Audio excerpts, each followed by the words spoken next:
അക്വാപ്ലേനിങ് അല്ലെങ്കിൽ ഹൈഡ്രോപ്ലേനിങ് ഡ്രൈവിങ്ങിനിടെ ഇങ്ങനെ ഒരു സന്ദർഭം വന്നാൽ നമ്മൾ എന്ത് ചെയ്യണം, എന്ത് ചെയ്യരുത്, പാനിക് ആവാതിരിക്കുക എന്നത് വളരെ പ്രധാനപ്പെട്ടതാണ്. മറ്റു ചില കാര്യങ്ങൾ കൂടിയുണ്ട്, അത് ഞാൻ പറയാം. വാഹനം വഴുതി തുടങ്ങിയെന്ന് മനസ്സിലായാൽ നമ്മൾ ആദ്യം ചെയ്യേണ്ടത് പരിഭ്രാന്തരാകാതിരിക്കുക എന്നത് തന്നെയാണ്. വാഹനം പോകുന്ന ദിശയിലേക്ക് തന്നെ സ്റ്റിയറിംഗ് ശാന്തമായി നിയന്ത്രിച്ചു പിടിക്കുക, അതാണ് ഏറ്റവും പ്രധാനപ്പെട്ട കാര്യം. ഇരുവശങ്ങളിലേക്കും പെട്ടെന്ന് വെട്ടുന്നത് നിയന്ത്രണം പൂർണ്ണമായും നഷ്ടപ്പെടാൻ ഇടയാക്കും. അതാണ് ഏറ്റവും പ്രധാനമായി നമ്മൾ ചിന്തിക്കേണ്ടുന്ന ഒരു കാര്യം. പരിഭ്രാന്തരാകരുത്.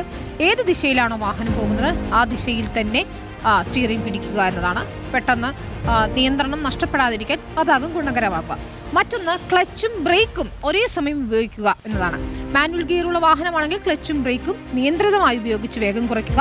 സാഹചര്യം അനുസരിച്ച് ഗിയർ താഴ്ത്തുന്നതും എൻജിൻ ബ്രേക്കിംഗ് ലഭിക്കാൻ സഹായിക്കും. ഇത് വാഹനത്തെ കൂടുതൽ സുരക്ഷിതമായി നിയന്ത്രിക്കാൻ സഹായിക്കുന്നതാണ്. അത് വളരെ പ്രധാനപ്പെട്ട ഒരു കാര്യമാണ്. മറ്റൊന്ന്, വാഹനം വഴുതുമ്പോൾ ഭയന്ന് ബ്രേക്ക് ശക്തമായി ചവിട്ടുന്നത് അപകട സാധ്യത കൂടും. നമ്മളൊരു അപകടം ഉണ്ടാകുന്നത് കണ്ടാൽ ആദ്യം നമുക്ക് ചെയ്യാൻ തോന്നുക ബ്രേക്ക് ചെയ്യുക എന്നതാണ്. അതങ്ങനെ ചെയ്യരുത്. അങ്ങനെ ചെയ്താൽ വാഹനം സ്കിഡ് ചെയ്ത് നിയന്ത്രണം വിട്ടേക്കാം. ABS ഉണ്ടായാലും കഠിനമായ ബ്രേക്കിംഗ് ഒഴിവാക്കി പതിയെ വേഗം കുറയ്ക്കുന്നതാണ് സുരക്ഷിതം. ഒപ്പം സ്റ്റിയറിംഗ് വെട്ടിക്കുകയും ചെയ്യരുത്. സ്കിഡ് ചെയ്യുന്ന നിമിഷത്തിൽ പലരും ചെയ്യുന്ന വലിയൊരു പിഴവാണ് സ്റ്റിയറിംഗ് വശങ്ങളിലേക്ക് പെട്ടെന്ന് തിരിക്കുന്നത്. ഇങ്ങനെ ചെയ്താൽ വാഹനം മറിയുന്നതിനോ മറ്റൊരു വാഹനത്തിലേക്ക് ഇടിച്ചു കയറുന്നതിനോ സാധ്യത കൂടുതലാണ്. മഴക്കാലത്ത് അക്വാപ്ലേനിങ് എങ്ങനെ ഒഴിവാക്കാം? നമ്മൾ ഈ കണ്ട ആ ദൃശ്യങ്ങൾ അത്ര പേടിപ്പിക്കുന്ന ദൃശ്യങ്ങളായിരുന്നു. അക്വാപ്ലേനിങ് എങ്ങനെ ഒഴിവാക്കാം എന്നതുകൂടി നമുക്ക് നോക്കണം.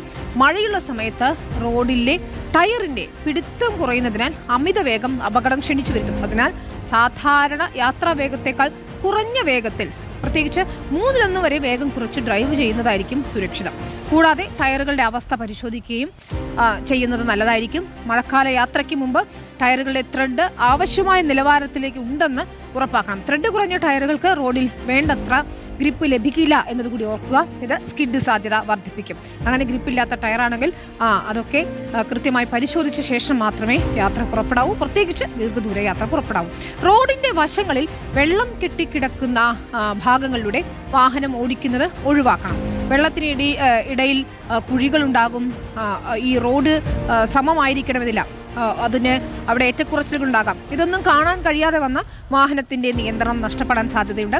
മുന്നിൽ പോകുന്ന വാഹനം അത് ഈ വെള്ളം നീക്കിയുണ്ടാക്കുന്ന ടയർ പാടുകളിലൂടെ ഡ്രൈവ് ചെയ്യുന്നതും ഒരു പരിധിവരെ സുരക്ഷിതമാണ്.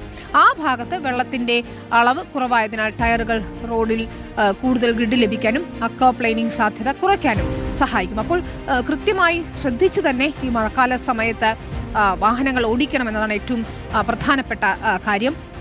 ഇന്നുണ്ടായതുപോലുള്ള അപകടങ്ങൾ ഇനി ഉണ്ടാകാതിരിക്കണം. നിയന്ത്രണമില്ലാതെ നിയമലംഘനങ്ങൾ ഉണ്ടാകുന്നു. അതാണ് ദേശീയപാത 66 അപകട സാധ്യത വർദ്ധിപ്പിക്കുന്നത്.